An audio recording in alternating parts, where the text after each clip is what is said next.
Սեռական ճգնաժամ։ Եթե նորածին երեխայի մոտ ի հայտ են գալիս տարօրինակ արտազատումներ սեռական օրգաններից կամ կաթնագեղձերը ուռում են, մի վախեցեք։ Այս երևույթը կոչվում է սեռական ճգնաժամ։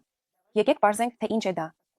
Սեռական ճգնաժամը օրգանիզմի արձագանքն է հորմոնների եւ էստրոգենների մակարդակի փոփոխությանը։ Նորմալ հղիության ընթացքում պտղի մոտ էստրոգենների կոնցենտրացիան բարձրանում է, իսկ ծննդաբերությունից հետո մայրական հորմոնները դադարում են երեխայի արյան մեջ հայտնվել եւ նորածինների մոտ էստրոգենների մակարդակը կտրուկ նվազում է։ Սրանով էլ զարգանում է սեռական ճգնաժամը։ Այն հանդիպում է մոտ 70% առողջ նորածինների մոտ, այսինքն դա լիովին սովորական երևույթ է։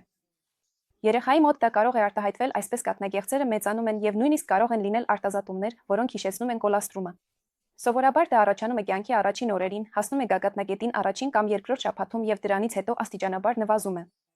Եթե փոքրիկի մոտ կան սպիտակավուն արտազատումներ, դրանք ոչ մի դեպքում չի կարելի սեղմել կամ դուրս բերել։ Նույնպես չի կարելի կոմպրեսնել դնել կամ փորձել գտել այդ կոլաստրումը։ Այսպիսի կրծքի խթանման դեպքում գործընթացը կարող է երկարաձգվել, ինչպես նաև կարող է առաջանալ երկրորդային բարակ։ Բացի այդ, սեռական ճգնաժամի ժամանակ կարող են լինել արտազատումներ նաև հեշտոցից։ Դրանք առատ լորձային սպիտակ արտազատումներ են, առանց օտար հոտի, հայտնվում են կյանքի առաջին օրերին եւ անցնում երկրորդ շաբաթում։ Երբեմն արտազատումները կարող են նույնիսկ արյունային լինել, բայց շատ փոքր քանակությամբ։ Ամենից հաճախ դրանք պարզապես արյան շերտեր են, խառնված լորձի հետ։ Սեռական ճգնաժամը հատուկ բուժում չի պահանջում, բացի ընդհանուր հիգիենիկ միջոցառումներից եւ կանցնի 1-ից 3 շաբաթում։ Ինչ կարմիր դրոշներ կամ անհանգստացնող ախտանիշներ կարող են լինել սեռական ճգնաժամի ժամանակ։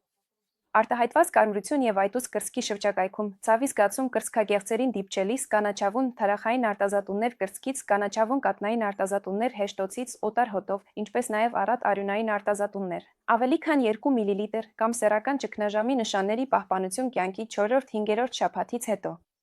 Եթե դուք անհանգստացած եք փոքրիկի համար, անպայման ցույց տվեք նրան մանկաբույժին կամ մանկական գինեկոլոգին։